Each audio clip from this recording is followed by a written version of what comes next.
60 pounds of shaped sandstone sits in the cup of the machine, and the sinew bundle is wound to a tension that makes the whole frame groan. A low, tight vibration you feel through the soles of your feet, not your ears. The arm is cocked back.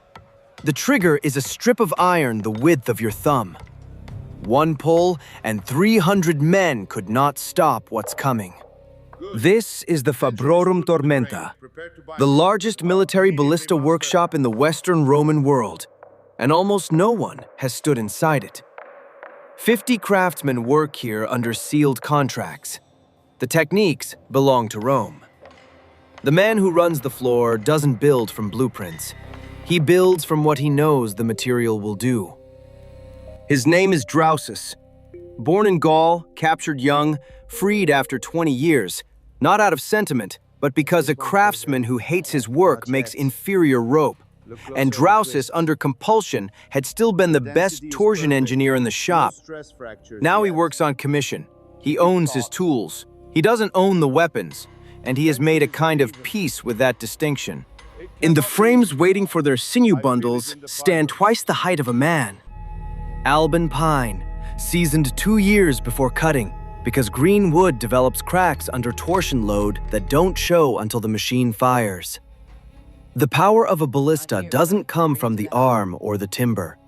It comes from the torsion bundle, a thick skein of twisted sinew wound under mechanical tension through the modiolus, the iron ring housing at each arm's pivot. Pull the arm back, and you're not bending wood. You're storing energy in the twist. Release the trigger, and every fiber tries to unwind at once. Master, how many fibers in one bundle? Drausus pressed his palm flat against the sinew skein in the nearest housing. Still, dense. The kind of material that doesn't look dangerous until it moves.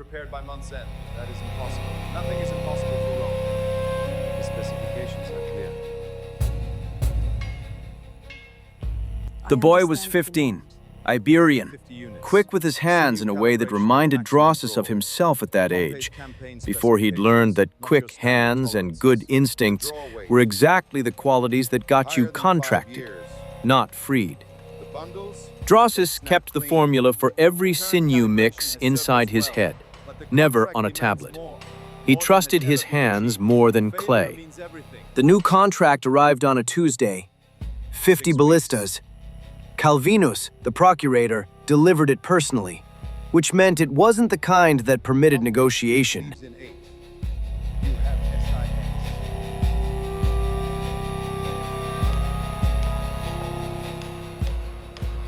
The required draw weight was higher than anything the workshop had certified in 5 years. To meet it, Drausus would need a sinew bundle no one here had attempted at production scale.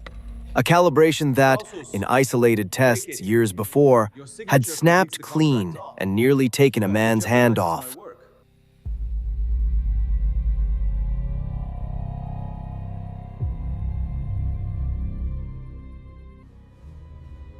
Pompey's fleet leaves in 8. You have 6. Calvinus laughed. Drausus stood in the main hall, listening to the workshop around him. Smoothing planes on timber, mallets setting iron into wood, the sound of wet sinew being combed in the pits below. He knew what the tablet specified was possible. He hadn't yet stopped to ask what the machine would do when it was done. That evening, he went down to the sinew pits. Opica was there. She was almost always there. The chief sinew spinner, a Greek freedwoman of 47, hands discolored from years of brine work. Calvinus had walked past the pit entrance that afternoon without looking in. He'd never learned her name. The combination has to be seamless and strong. The contract specifies maximum draw. I saw Calvinus. He didn't look at me. Ox sinew gets you to within 2 ratios of the target. Too short isn't what they want. What if we wrap horsehide cord into the outer third of the skein? 30% by volume. The stiffness coefficients don't match. You could get an uneven release. Arm doesn't travel true. I know. It's never been tried. She set the cord beside the sinew on the bench. Set them parallel. Two Now different you must animals, decide if they two belong different to you. lives, being asked to share a tension neither was designed to carry alone. Drausus felt the particular excitement he'd kept from his years under contract. The sensation of standing at the edge of something no one had understood before. The first test bundle failed at 40% draw weight. The cord slipped against the sinew, redistributed the load wrong, and the concentration spike hit early. The snap was loud enough to be heard in the main hall above. Drausus stood looking at the sprung bundle. He could see exactly what had failed and why. The cord wrap ratio too concentrated at one point. He needed to adjust the winding angle. 3 more tests, probably 5. They had 6 weeks. But standing in the test chamber with the failed bundle hanging loose and Wren behind him in the doorway, he felt something he couldn't name. Not fear of failure, not concern about the contract. The recognition that he was working at a calibration the workshop had never reached. And he didn't yet know what the machine would be capable of when he succeeded. The fiber had asked him for a solution, and he'd been solving the fiber's problem. He hadn't stopped to ask what the solution was for. The 4th winding held. Drausus had spent 2 nights adjusting the cord to sinew ratio by feel, a formula he kept entirely in his head. The bundle held through the full draw weight and did not fail at release. He pressed his hand flat against the modilless housing while the arm was still cocked. The vibration through the iron was dense rather than violent, like pressing your palm against a wall with a river behind it. All of it in there, waiting. The live shot came at first light on a Thursday. Drausus had chosen the hour before Calvinus arrived for his inspection. He didn't want this moment to be the procurator's. Vetius had prepared the frame. Opica had finished the winding. The stone was 60 pounds of travertine, dressed to consistent roundness. 311 paces, Drausus. 311. It works. The mark. All. Are you certain? The boy moved to the safety line. Tested it twice. He was watching the machine with an expression Drausus couldn't quite read. Not the professional curiosity he expected from a good apprentice watching a test. Something else. Nobody moved for a moment. Vetius walked the distance. He came back with a number. 311 paces. He said it twice, because the first time the others didn't react as though they'd understood. 311 paces was beyond the last distant stone.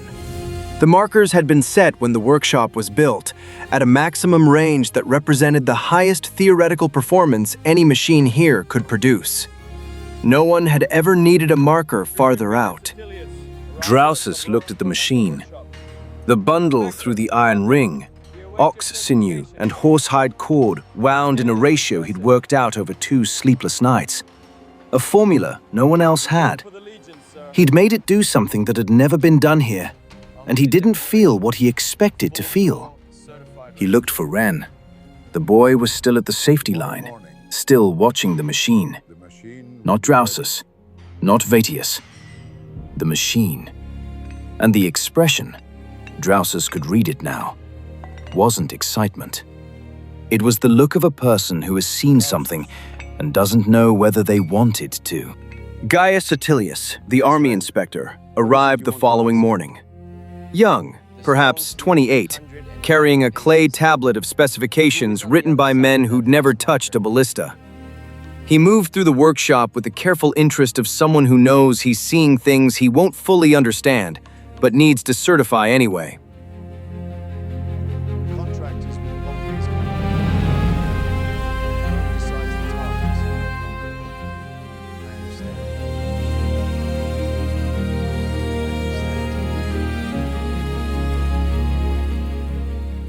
That evening, Wren found Drausus checking iron fittings in the empty main hall, work that occupied the hands without demanding the full attention, which left a particular quality of quiet in the room.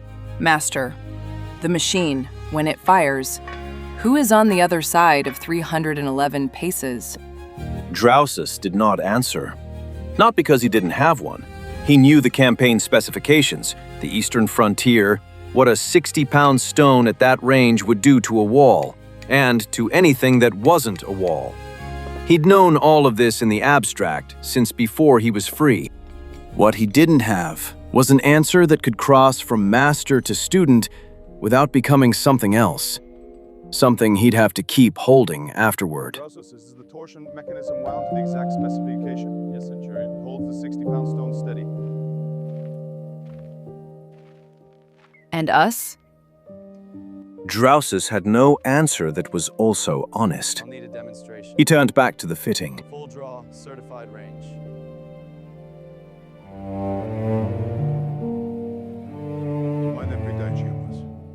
Ren left.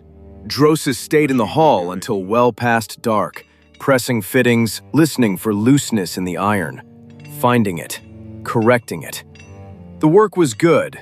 It was always good work, but it felt, for the first time in years, like something being done with someone else's hands. The inspection went without error. 308 paces. The inspector certified the machine and the Sinew calibration method. Drausus signed his mark beside the seal. The mark he developed over 30 years because a craftsman without a mark could be claimed. Looking at it now, beside the inspector's seal, it felt like someone else's signature. Calvinus arrived an hour after the inspector left.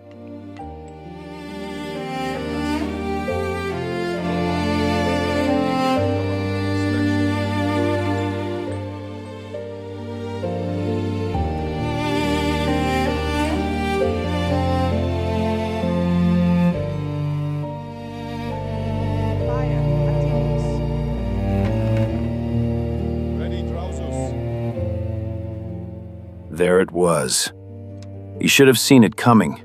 He would have if he'd written the method down, if he'd made it a thing that lived outside himself. He kept the formula in his head, and now the only way to move it was to move the person who'd been closest to watching it developed. Ren hadn't learned the method. He'd watched the tests. He knew the outcome. Not the 2 sleepless nights of adjustment, not the exact winding angle, not why 15 degrees off vertical and not 16. He knew the shot. He didn't know the knowledge.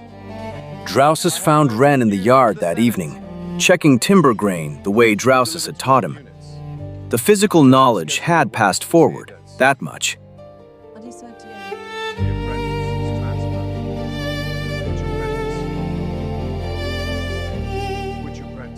I know. He told me this morning.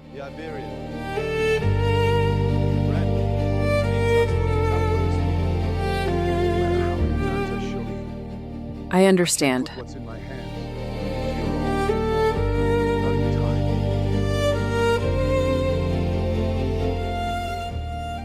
He stopped.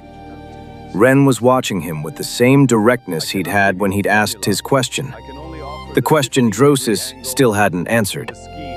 The fiber remembers how it was wound, Drausus said. It wasn't an answer. It was the only thing he could offer. When you feel the dead spot, that's the fiber telling you the winding was wrong. Trust what it tells you. Ren nodded and turned back to the timber. His hands moved correctly, feeling moisture at depth, tapping for internal cracks. The physical knowledge passing forward, the way it does, through repetition and attention rather than words. Drausus watched for a moment, then went back inside. The 50 machines were completed in 37 days.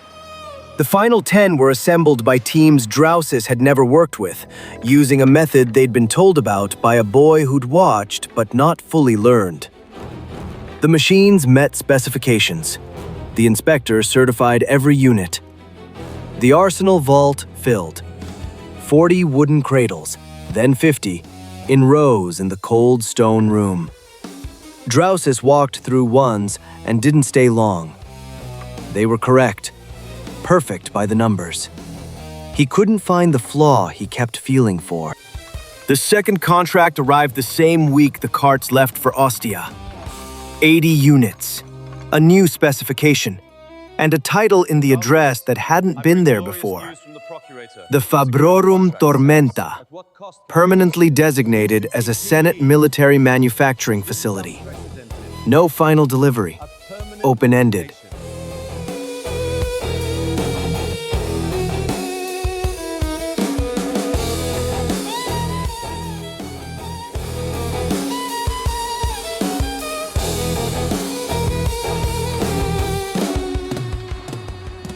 Calvinus laughed.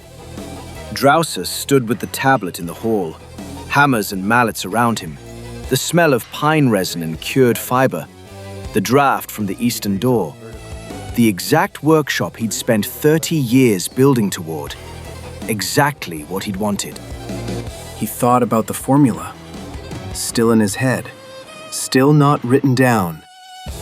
The ox sinew and horsehide cord at 15 degrees, outer third of the skein.